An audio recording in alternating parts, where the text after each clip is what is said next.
بسم اللہ الرحمن الرحیم تبارك الذي نزل الفرقان على عبده ليكون للعالمين نذيرا۔ السلام علیکم ورحمۃ اللہ تعالی وبرکاتہ۔ میرا نام ہے قاری ابوبکر حیات اور میں آپ کو اپنے چینل پر خوش آمدید کہتا ہوں۔ اس سے پہلے میں ضاد کی ادائیگی کا طریقہ اس سے پہلے والی ویڈیو میں بتا چکا ہوں اور کافی مفصل گفتگو کر چکا ہوں، لیکن کچھ گفتگو ابھی تک باقی تھی تو مجھے دوسری ویڈیو کا سہارا لینا پڑا۔ آتے ہیں اپنے ٹاپک کی طرف کہ ضاد کی ادائیگی کا طریقہ کیا ہوتا ہے۔ یاد رکھیے، ضاد کا تعلق دال کے ساتھ نہیں ہے، یا یوں کہیے کہ جو ضاد ہے، ضاد کی مشابہت دال کے ساتھ نہیں ہے، بلکہ ضاد کی مشابہت ضا کے ساتھ ہے۔ اگر ضا کی مشابہت ہم دال کے ساتھ کرتے ہیں تو ولد ضا یا ولد دا یا ولد ضا، تو ان تینوں صورتوں کے اندر دال ہی ادا ہوگا، تو ضاد اور دال میں کوئی فرق نہیں رہتا۔ تو اب سوال یہ ہے کہ پھر ضا اور ضاد میں کیا فرق ہوگا؟ تو دیکھیں، ایک ہے ضاد اور ایک ہے ضا، ادائیگی سے ہی پتہ چل رہا ہے کہ بہت بڑا فرق ہے۔ تو دوسرا، اہل فن نے مخارج کی ادائیگی کا طریقہ کچھ یوں بھی بتایا، انتہائی آسان طریقہ، کہ حرف ساکن سے پہلے، یعنی جس حرف کا آپ مخرج معلوم کرنا چاہ رہے ہیں، اس حرف سے پہلے آپ حمزہ متحرک لے آئیے۔ جس جگہ کے اوپر جا کر آپ کی زبان ٹکے گی وہ اس حرف کا مخرج ہوگا۔ مثال کے طور پر ہمیں فا کا مخرج چاہیے، تو فا سے پہلے حمزہ متحرک لے آئیے۔ جس جگہ پر جا کے زبان یا ہونٹ یا منہ کا کوئی حصہ، مثال کے طور پر مخارج کا تعلق ہوتا ہے زبان کے ساتھ، ہونٹوں کے ساتھ یا دانتوں کے ساتھ، ٹھیک ہے؟ تو کسی جگہ کے اوپر بھی جا کے زبان ٹکے، کسی جگہ کے اوپر جا کر دانت ٹکیں، یا ہونٹوں کی حرکت جس طرف ہو وہ اس کا مخرج ہوگا۔ مثال کے طور پر فا ساکن سے پہلے آپ حمزہ متحرک لے آئیے، تو دیکھیے، غور سے دیکھیے، میں فا کا مخرج معلوم کر رہا ہوں۔ فا سے پہلے اگر حمزہ متحرک لے کے آئیں تو دیکھیں دانت ہونٹوں کا کس حصے میں جا کے ٹک رہے ہیں۔ اف، اف، یہ اوپر کے جو دو دانت ہیں، اف، یہ ادھر جا کے ٹک رہے ہیں نا، تو اس کا مطلب کیا ہوا؟ اوپر کے دو دانت اور نچلے ہونٹ کا اف، اف جو اندرونی حصہ ہے وہاں سے فا ادا ہوتا ہے۔ اسی طرح آپ ضاد کا مخرج معلوم کرنے کے لیے ضاد سے پہلے حمزہ متحرک لے آئیں تو دیکھیں کس جگہ پر جا کے زبان ٹکے گی۔ اب، اب، یہ زبان اوپر کے جو دانت ہیں، پوری زبان ادھر اوپر لگے گی، یا پوری زبان اوپر تالو کے ساتھ لگے گی، یا پوری زبان ادھر لگے گی۔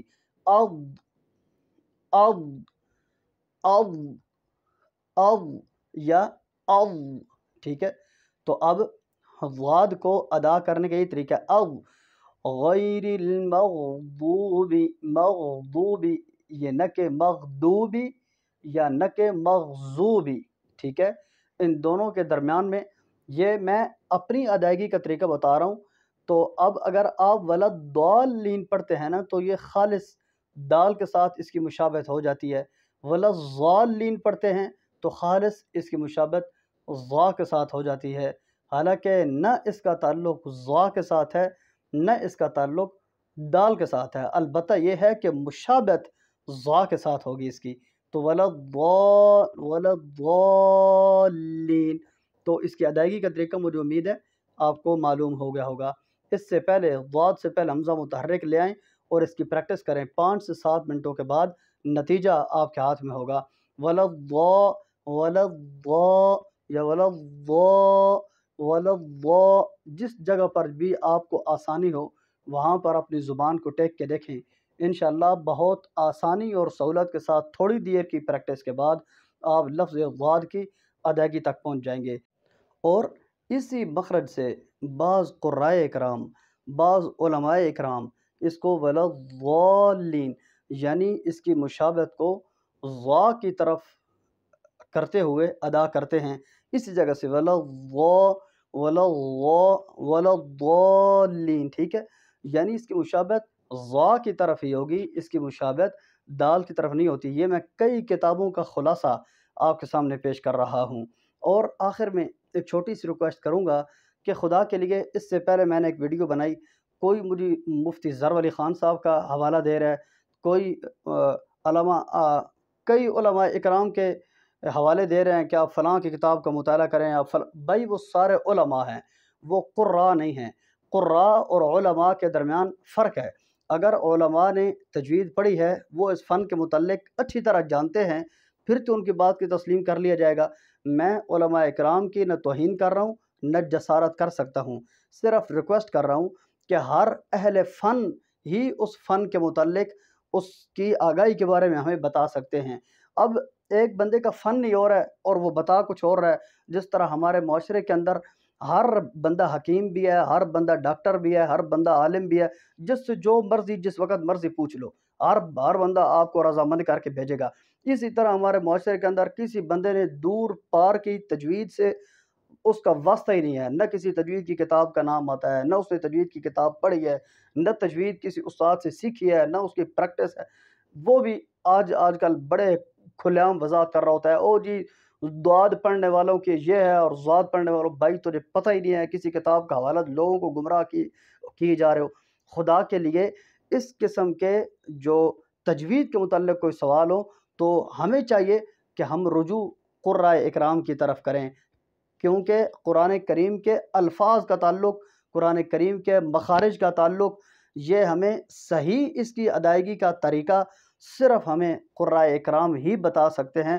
علماء قابل احترام ہیں، ادب اپنی جگہ پر، احترام اپنی جگہ پر، لیکن ایک فن کے متعلق انہوں نے پڑھا نہیں، وہ جانتے نہیں، اس متعلق اگر وہ فتوے دینا شروع کر دیں تو ہم ان کو غلط تو نہیں کہہ سکتے، البتہ ان کے فتووں کو ہم کوئی خاص اہمیت نہیں دے سکتے۔ معذرت کے ساتھ ضاد کی ادائیگی کا طریقہ میں نے آپ کو بتا دیا، جو تجوید کی کتابوں، کئی کتابوں کا خلاصہ میں نے آپ کو بتایا، اچھی طرح بات کی وضاحت کر کے آپ کو کئی کتابوں کا خلاصہ آپ کو سمجھانے کی کوشش کی۔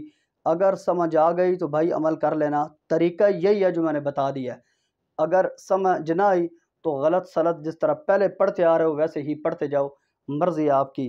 اور اگر اس بارے میں کتابوں کے حوالے چاہیے کہ کس کس کتاب کے اندر کس کس قاری نے کس کس کتاب میں کیا کیا لکھا ہے، وہ قرائے اکرام اجمی ہوں یا عربی، حوالے دینا آپ کے بھائی کا کام ہے۔